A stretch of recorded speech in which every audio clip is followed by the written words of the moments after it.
গতানুগতিক চাষের বাইরে গিয়ে চাষ করবার জমিতে ড্রাগন ফল চাষ করে ব্যাপক লাভের মুখ দেখেছেন অনেক কৃষক, কিন্তু তাই বলে বিদ্যালয়ের ভবনের ছাদে ড্রাগন ফলের চাষ করছেন শিক্ষকরা। এও কি সম্ভব? হ্যাঁ, এবার তেমনই দৃশ্য দেখা গেল পূর্ব বর্ধমান জেলার রায়না 1 নম্বর ব্লকের শ্যাম সুন্দর অঞ্চলে মাদানগর প্রাথমিক বিদ্যালয়। এই বিদ্যালয়টি শিক্ষক পীযূষ দার তত্ত্বাবধানে বিদ্যালয় ভবনের ছাদে চাষ হচ্ছে ড্রাগন ফলের। গাছ লাগানোর নিয়ম কি? ড্রাগন ফল গাছ লাগানো অ্যাকচুয়ালি নিয়ম হচ্ছে জৈব সারের উপর গাছটা ভিত্তি করে তৈরি হয়। এখানে রাসায়নিক সার খুব কমই লাগে। ড্রাগন ফল গাছে সার প্রয়োগ নিয়ম কি? ড্রাগন গাছে সার প্রয়োগ নিয়ম হচ্ছে বছরে দুবার। প্রথমত নভেম্বর মাসে একবার সার প্রয়োগ করা হয় মিশ্র সার, আর একবার ফেব্রুয়ারি মাসে প্রয়োগ করা হয়। ড্রাগন গাছের জন্য কতটুকু সূর্যের আলো প্রয়োজন? সূর্যের আলো, সবটাই সূর্যের আলো দরকার। গাছটা মাটি থেকে যত না খাবার সংগ্রহ করে বাতাস থেকে বেশি সংগ্রহ করে, এবং সূর্যের আলো অতিরিক্ত পড়লে গাছের ভালো। তুমি অতিরিক্ত সূর্য আবার প্রচণ্ড এবারে গ্রীষ্মের জন্য গাছ কিছু নষ্ট হয়, তার জন্য গ্রিন শেড দিলে ভালো হয়, কিন্তু গ্রিন শেড দেওয়ার মতন আমাদের ক্ষমতা ছিল না স্কুলে। বিগত 2 বছর ধরে চলছে এই ড্রাগন ফলের চাষ। বিদ্যালয় ভবনের ছাদের উপরে রয়েছে 100টি ড্রাগন ফলের গাছ।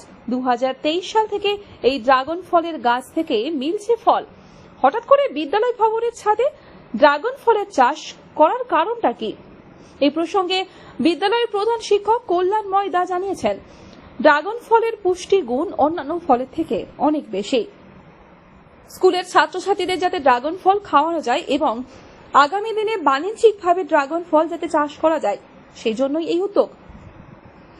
তোমাদের এই স্কুলের ছাদে যে ড্রাগন ফল চাষ হচ্ছে, ড্রাগন ফল খেয়েছো তো? কেমন টেস্ট কেমন? ভালো লাগছে এরকম? এই ড্রাগন ফল খেয়েছো? হ্যাঁ। কেমন টেস্ট বা কেমন লাগলো খেয়ে, কি বলবে? ভালো। আচ্ছা, কি বলবে? আমরা গাছের পরিচর্যা করি, জল দিই, গাছকে বাঁচাই। স্কুলে খুব খুশি হয়েছি। ড্রাগন ফল চাষ করে তা বিক্রি করে যা অর্থ আসবে তা থেকে স্কুলের বিভিন্ন খরচ খরচা চালানো হবে বলে জানিয়েছেন তিনি। তবে আপাতত মিড ডে মিলে স্কুলের ছাত্রছাত্রীদের এই ফল খাওয়ানো হচ্ছে, কোনো প্রশিক্ষণ নিয়ে নয়, বরং ইউটিউব থেকে বিভিন্ন ভিডিও দেখে ড্রাগন চাষের সূচনা করা হয়েছে বিদ্যালয় প্রাঙ্গণে। এমনটাই জানালেন ড্রাগন চাষের মূল উদ্যোক্তা সহকারী শিক্ষক পীযূষ দা। এরকম একটা ফল যার গুণগত মান অন্যান্য ফলের থেকে যথেষ্টই বেশি, তো সেই জায়গা থেকে আমাদের স্যার, আমাদের সহশিক্ষক মেনলি পীযূষ দা, তিনি গাছের ব্যাপারে একটু অভিজ্ঞ।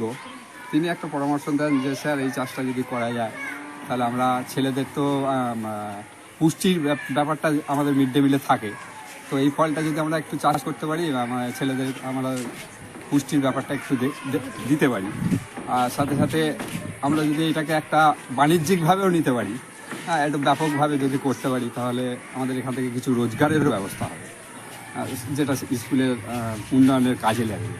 তো সেই জায়গা থেকে মোটামুটি সিদ্ধান্তটা নেওয়া হয়, তাহলে আমরা সবাই মিলে একটা উদ্যোগ নিতে পারি যেরকম একটা চাষ করা যায়, যেটা স্কুলের ছেলেদের একদিকে মিড ডে মিলে ওটা কাজ সহায়ক হবে, আবার অন্যদিকে বাণিজ্যিকভাবে আমরা এটাকে বিক্রি করে আমরা আর্থিকভাবে রোজগার কত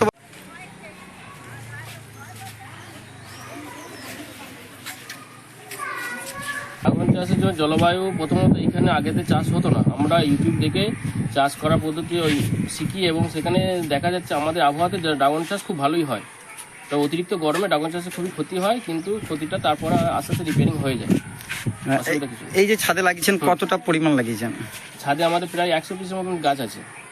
এর খরচ কতটা হয়েছে? খরচ হয়তো বললাম 35,000 টাকার মতো খরচা হয়েছে। আর লাভাংশ বা লভ্যাংশ বলতে আমরা এখন লভ্যাংশের জন্য চাষ করিনি, তো আমরা টোটালি স্কুলে ছাত্রছাত্রীদের নিউট্রিশনের কথা ভেবে এই পরিকল্পনাটা করেছি। রায়না থেকে কৃষ্ণ সাহা রিপোর্ট, আনন্দ বার্তা।